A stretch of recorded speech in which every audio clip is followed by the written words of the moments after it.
என் கண்கள் என்னை பிடுங்கி தின்கின்றன. அவரை காட்டு, அவரை காட்டு என்று கண்ணை கசக்கி கொண்டு நிற்கிறது கண். அதாவது தமிழ்கிட்ட அவ கண்ணு சொல்லுதான், நம்ம உடம்புக்கு தேவை சுண்ணாம்பு சத்து, துவர்ப்பு சத்து, அப்புறம் இந்த கார சத்து, மூணுமே அதில் இருக்கும். வெற்றிலையில் காரம் இருக்கும், சுண்ணாம்புல கால்சியம் இருக்கும், பாக்கில் துவர்ப்பு சத்து இருக்கும். பெரும்பாலும் நம்ம துவர்ப்பு உணவுல சேர்க்கவே மாட்டோம்.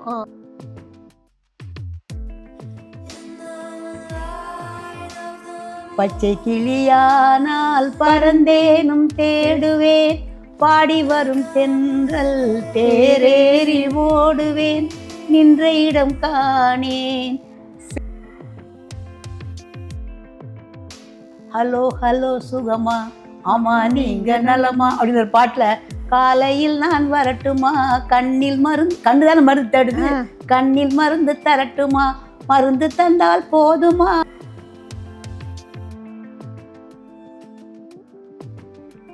வணக்கம். இப்படி ஒரு ஸ்திரீயா கவிஞர் எழுத்தாளர் திரு பாலகிருஷ்ண ஐயர் எழுதின கவிதை தொகுப்பு நூலிலிருந்து ஒரு கவிதைகளை பார்த்துட்டு இருக்கோம். இன்றைக்கு நம்ம பார்க்க போறது கண் பாவு கொல்லாதது. கோயிலுக்கு கண்ணக்கோல் வைத்தவன், சாமி சிலையை எடை குறைப்பு செய்தவன், எல்லோரும் கடவுளிடம் பிடுங்கி தின்றவர்கள் தான். கோயிலுக்கு கண்ணக்கோல் வைத்தவன், எப்படா என் உண்டியில் தூக்கிட்டு போய் சாப்பிட்லான்னு நினச்சவன், சாமி சிலையில் எடை குறைப்பு செஞ்சவன், இவெல்லாம் என்ன சொல்கிறாரு, பிடுங்கி தின்னவங்க தான், கடவுள்கிட்டயே பிடுங்கி தின்னவங்கன்னு சொல்லிடுறாரு. உழுதவன் உழக்கையை சேர்த்து செமித்தவனும் அப்படித்தான். உழுதவன் உழக்கைனா என்னம்மா? அது பொதுவாக இந்த உழக்குன்னு சொல்லுவாங்க இல்லையா, ஒரு அளவுகோல். ஒரு நம்ம ஆழாக்கெல்லாம் அளக்குறோம் இல்லையா, நம்ம சின்னதாக இருக்கிறோம் இல்லையா ஆழாக்கு, ரெண்டானாங்க அது உழக்கு. ஓ சரி, அதுக்கு உழக்குன்னு பேரு. ரெண்டு அரை ஆழாக்கு சேர்ந்தாக்கா ஒரு உழக்குன்னு சொல்லுவோம். உழுதவன் கணக்கு பார்த்தால் உழக்கும் மிஞ்சாதும்பாங்க. உண்மையிலே அவங்க உழைப்பு, அவன் எல்லாரும் குடும்பத்தை எல்லாம் பார்த்தாக்கா, அவன் போட்ட காசு எல்லாம் எடுத்து பார்த்தாக்கா உழக்கு கூட மிஞ்சாதான் லாபம். அதை இப்படி மாற்றி சொல்கிறாரு. அந்த விவசாயியுடைய உழைப்பை, ஏன்னா வாங்கி போகிறவன் நெல்லை வாங்கிக்கிட்டு போகிற பணக்காராயிடுறான், நெல்லை உற்பத்தி பண்ணுற ஒன்றும் இல்லாமல் இருக்கிறான். அதைத்தான் உழுதவன் உழக்கையை சேர்த்து செமித்தவனும் செரித்தவனுன்றது செமித்தவனும். அப்படித்தான் நம்ம கலோக்கியல் ஸ்லாங்ல செமிச்சவன் சொல்லுவோம் இல்லையா. டேய் செமிக்கவே செமிக்காதுனால அது போல. கண்ணக்கோல் கதை கீழே நல்லா பாருங்க, கண் மேல சொன்னது கண்ணக்கோல், இது கண்ணக்கோல். கண்ணக்கோல் தமிழ் முறையீடு. இவரோட கதாநாயகிகள் எல்லாம் தமிழ்னு தான் பேரு வைப்பாரு. தமிழ், ஆமா, தாவணி தமிழ் பாரு. அது போல நிறைய ஆதவன் அப்படின்னு ஆதவன்னு பெயர் வைப்பாரு. அது சுத்த தமிழ் பெயர்கள் தான் இருக்கும். என் கண்கள் என்னை பிடுங்கி தின்கின்றன, அவரை காட்டு, அவரை காட்டு என்று கண்ணை கசக்கி கொண்டு நிற்கிறது கண். அதாவது தமிழ்கிட்ட அவ கண்ணு சொல்லுதான், கண்ணை கசக்கிட்டு அவரை காட்டு, அவரை காட்டு அப்படிங்குது. அது அடுத்தது படிங்க. அவர் என்ன என் சுருக்கு பையிலாரு இருக்கிறார் எடுத்துக்காட்ட, அவரை காட்டவாம். அவர் என்ன சுருக்கு பையில இருக்கிறாரு? சுருக்கு பையன்றது அந்த காலத்துக்கு தெரியுமா? எல்லா பாட்டிங்கிட்டே இருக்கும். வெத்தலை பாக்கெல்லாம் அதுதான் போட்டு வச்சுப்பாங்க. உண்மையிலேயே அதனால தான் ஆரோக்கியமாக இருந்தாங்க. நம்ம உடம்புக்கு தேவை சுண்ணாம்பு சத்து, துவர்ப்பு சத்து, அப்புறம் இந்த கார சத்து, மூணுமே அதில் இருக்கும். வெற்றிலையில் காரம் இருக்கும், சுண்ணாம்புல கால்சியம் இருக்கும், பாக்கில் துவர்ப்பு சத்து இருக்கும். பெரும்பாலும் நம்ம துவர்ப்பு உணவுல சேர்க்கவே மாட்டோம். வாழைக்காய், சுண்டைக்காய், சுண்டையோட கசப்பு, வாழைக்காய் இப்படி தான் கொஞ்சம் தான் ரேர். தாம்பூலம் தரிக்கிறது சாதாரணமாக செய்வாங்க. மதியானம் சாப்பிட்ட உடனே எல்லாருமே போடுவாங்க. பாக்கில் இருக்கிறது துவர்ப்பு தான். ஆமாம், பாக்கு துவர்ப்பு சுருக்கு பையிலே வச்சுக்கிட்டு இருப்பாங்க. அது மாதிரி போட்டுக்கிட்டே இருப்பாங்க. எங்கள் மாமியார்லாம் பல்லே கிடையாது. எனக்கு கல்யாணம் ஆகும்போது அவனுக்கு எப்படி 60 வயசுக்கு மேலே இருக்கும். அதனால தான் இடிச்சு போடுவாங்க. அவங்க மாமனாருக்கு கொடுத்துட்டு சாப்பிடுவாங்க. 3 வேளை 4 வேளை 5 வேளை போடுவாங்கம்மா. டைமே கிடையாது, எப்போ வேணாலும் போடுவாங்க. அது நம்ம காஃபி குடிக்கிறோம், சீல் பிடிக்கிறாங்கல்ல, அது மாதிரி ஒரு பொழுதுபோக்கு மாதிரி பண்ணுவாங்க. அது இல்லைன்னா வாய் நமங்குதும்பாங்க. வெத்தலை போடலாம் நமங்குது. அது மாதிரி அது ரொம்ப பழக்கமானது, அது ஒரு ஆரோக்கியமானது கூட. ஆனா காவி பிடிச்சு போயிடுது அப்படின்னு புகையில போடுறதால தான். ஓ சரி சரி. இந்த நீட்டா சாட்டி மாதிரி இருக்குமே ஒரு புகையிலை, அதையும் கிள்ளி போடுறதால தான் அது மாதிரி ஏறிடுறது.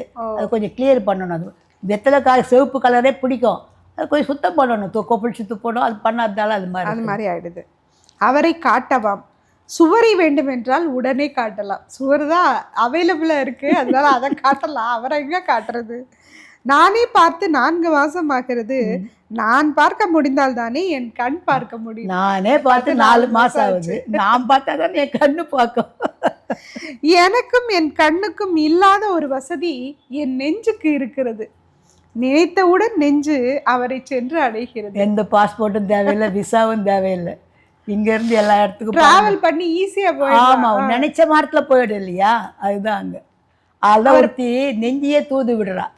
நீ போய் அவங்ககிட்ட அரசன்கிட்ட அன்பு கொண்டிருப்பா, மனசையே தூது விடுவா. போயிட்டு சொல்லு, யாருன்னா மற்றவங்க சொன்னா கொஞ்சம் கூட்டி குறைச்சலாம் சொல்லிடுவாங்க. அதால நீ தான் சரியான ஆளு அப்படின்னு நெஞ்சு விடு தூதுன்னு ஒரு நூலே இருக்குது. எனக்கும் என் கண்ணுக்கும் இல்லாத ஒரு வசதி என் நெஞ்சுக்கு இருக்கிறது. நினைத்தவுடன் நெஞ்சு அவரை சென்று அடைகிறது. நினைத்த மாத்திரம் என்பது நெஞ்சுக்கு மட்டும்தான் சாத்தியம். அது கரெக்டு தான். நினைச்ச உடனே நம்ம போய் அங்க இருக்கலாம். இறக்கை இல்லாமல் வானில் பறக்கவும், கப்பல் இல்லாமல் கடல் கடக்கவும் நெஞ்சால் மட்டுமே முடியும். எந்த கம்யூனிகேஷன் இதுவும் கொடுக்க தேவையில்லை. நம்ம ஒரு பாட்டு வரும் தெரியுமா? என்ன பாட்டு? பச்சை கிளியானால் பறந்தேனும் தேடுவேன், பாடி வரும் தென்றல் தேரேறி ஓடுவேன், நின்ற இடம் காணேன் சென்ற இடம் காணேன், சிந்தை வாடலானேன், செய்தி சொல்லும் யாரும் தூது செல்ல காணேன். கண்கள் எவ்வளவு அருமையான பாடல் அதெல்லாம். ஆமாம்மா, உங்களுக்கு உடனே நினைவுல இருக்குமா? அதுதான் சிறப்பு. நினைத்த மாத்திரம் என்பது நெஞ்சுக்கு மட்டும்தான் சாத்தியம். இறக்கை இல்லாமல் வானில் பறக்கவும், கப்பல் இல்லாமல் கடல் கடக்கவும் நெஞ்சால் மட்டுமே முடியும். நெஞ்சின் மீது கண்ணுக்கு ஒரு கண்.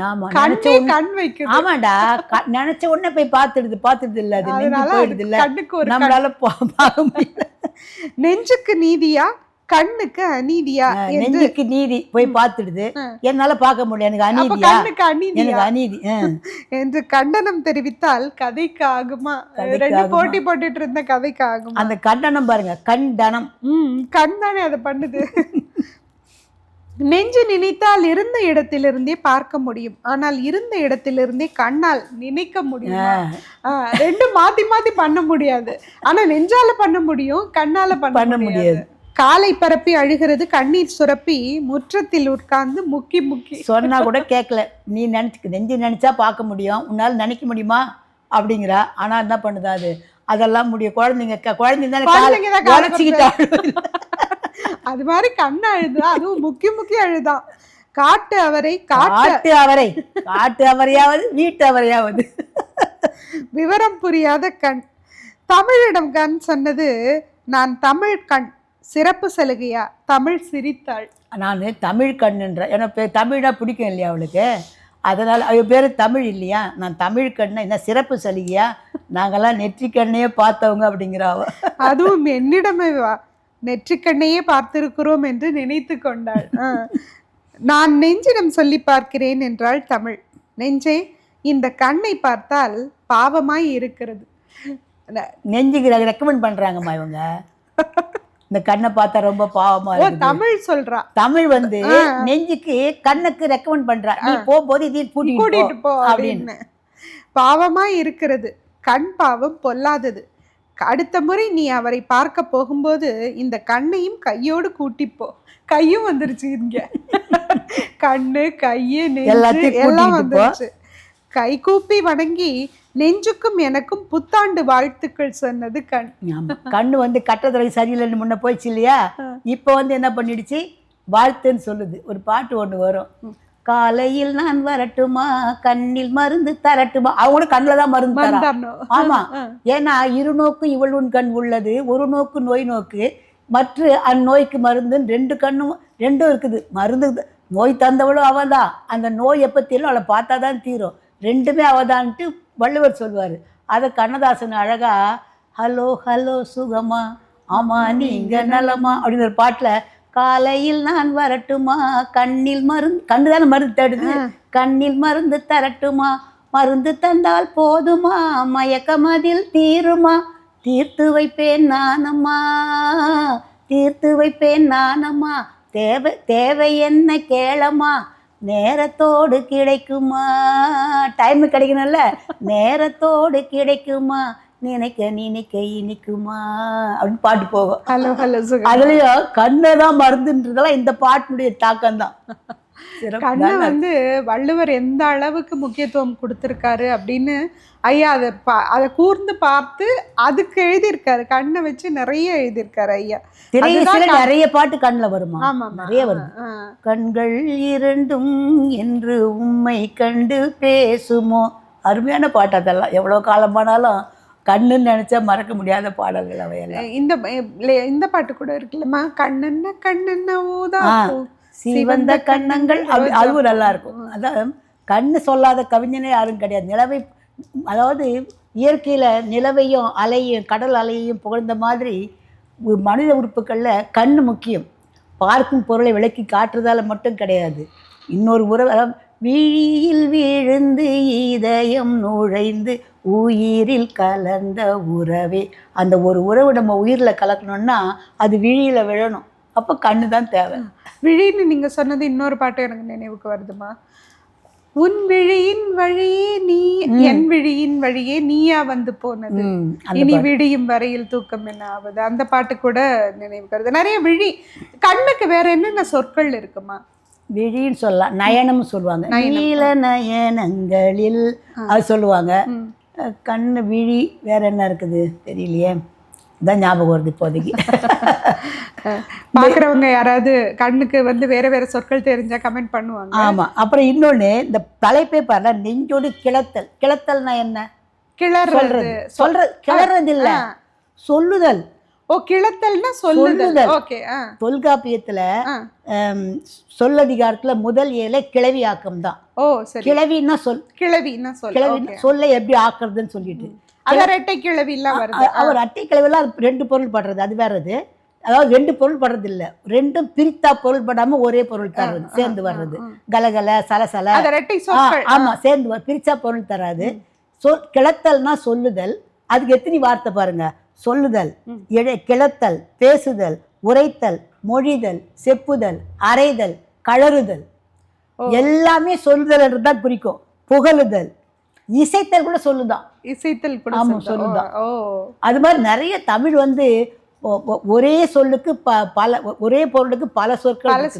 ஆமா, அது மாதிரி தமிழ் அதெல்லாம் நம்ம யூஸ் பண்ணாம விட்டுறோம். அதுதான் நம்ம திரும்ப திரும்ப பயன்பாட்டுல இருக்கும் போதுதான் அது வந்து அப்படியே இருக்கும் உயிர்ப்போட. ரொம்ப நன்றிம்மா. நம்ம மீண்டும் ஒரு தடவை நம்ம பார்க்கலாம், நீங்க வருவீங்க திரும்ப அப்படிங்கிற நம்பிக்கையோட இப்போதைக்கு விடைபெறோம். கண் பாவம் பொல்லாதது. நன்றி, வணக்கம். நன்றி, வணக்கம்மா.